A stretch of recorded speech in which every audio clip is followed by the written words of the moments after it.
Rise up, sunshine. I'm Coy Wire here with your 10 minutes of news. Hope you are having an awesome, fantastic, phenomenal day. I have a question for you. What is your favorite breed of dog? My family is trying to convince me that we should get one. And I'm thinking some big old dog, but they keep showing me these pictures of these teeny tiny Pomeranians, and I do not know how I feel about that. Anyways, I was just thinking about this because our lead story today is about a breed of robot dogs. Now, we've shown you a lot of videos of robo dogs being introduced at tech shows or being tested in the lab, but today we're getting a look at a new fleet being put into action in the real world, working in forests. This pack is heading out into the wilderness using cameras and lasers to map trees in ways humans maybe never could. Here's how the Oxford Robotics Institute is giving forest management a whole new perspective. They do look and feel very much like robot dogs. When we go to the forest or to the park, sometimes just to test the robots, we do attract attention not only of the dog owners, but the dogs themselves. So they tend to come close and then sniff around the robot. Of course, our robots can't understand this yet. So my name is Nived Shebrolu, and I'm a senior researcher here at the Oxford Robotics Institute. So this is the Anibotics quadruped.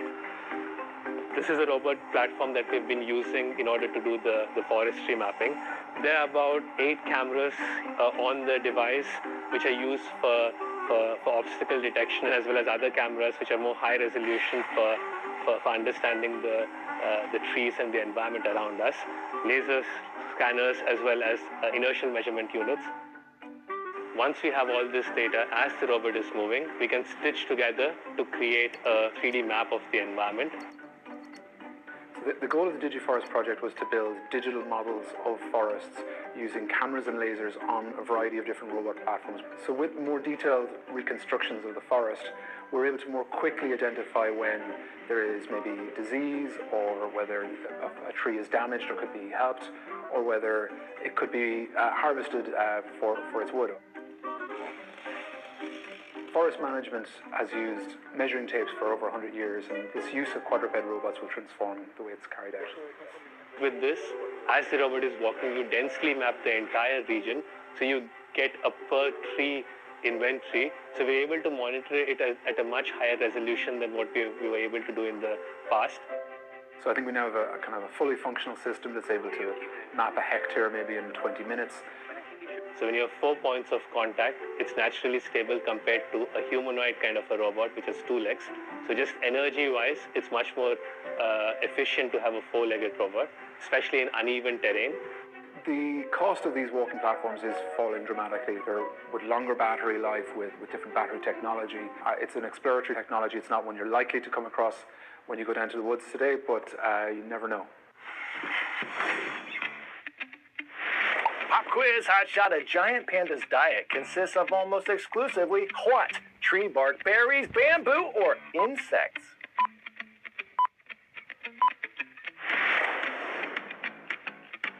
There is no bamboozling you if you said bamboo. Pandas spend up to 16 hours a day feasting on the woody grass. A full-grown panda can eat up to 100 pounds of bamboo per day. For the first time in decades, there are no giant pandas in Japan. The last pair were sent back to their ancestral home in China. The twin pandas were born in Tokyo, but under Beijing's long-running panda diplomacy program, they still belong to China, and the agreement to send them back reached its deadline. Crowds gathered at the Tokyo Zoo to bid farewell to a pair of 4-year-old pandas last week. CNN's Hanako Montgomery reports. For the first time in half a century, Japan will be panda-less, as its last 2 cubs, Xiao Xiao and Lele, are leaving for China. I'm really sad. We always said, there's a panda here, so we'll get to see it sometime. And then this happened. I wish I'd come more often. News of the twins' departure has drawn fans from across the country, some waiting hours for a final glimpse. Though they were born in Tokyo in 2021, the cubs were always meant to return this year to their motherland, which loans the bears as goodwill ambassadors and to strengthen trade ties.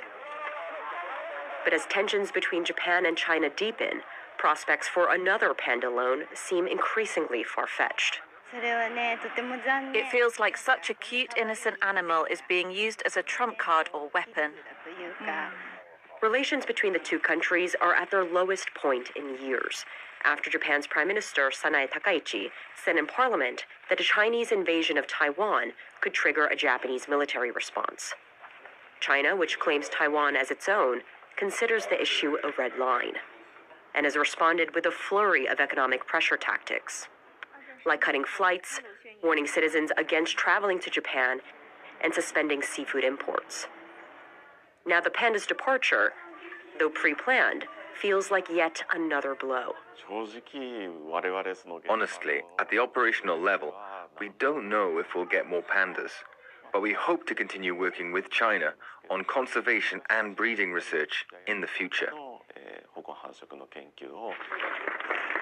Japan first welcomed pandas in 1972 to mark the normalization of ties with China. What followed was decades of panda fever, with a zoo's surrounding neighborhood transformed by tourism and panda-themed merchandise. Tens of millions of dollars are generated each year from the panda economy, according to one economist's estimates. But with no new bear loan in sight, Japan's 50-year chapter of panda diplomacy comes to a close.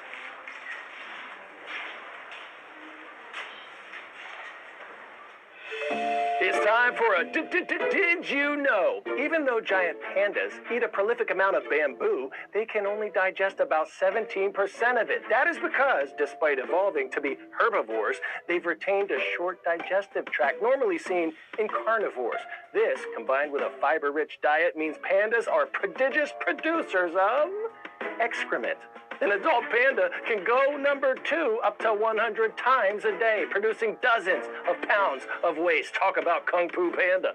And that's not their only bizarre bathroom habit. Get this, pandas are also known to urinate while doing a handstand. Yes, this is true. Scientists say the unusual act is actually a technique to mark their territory. The higher the mark, the bigger the panda. Do not try this at home. Positively enlightening stuff. And teachers, I am sorry for any pandemonium the potty talk have caused.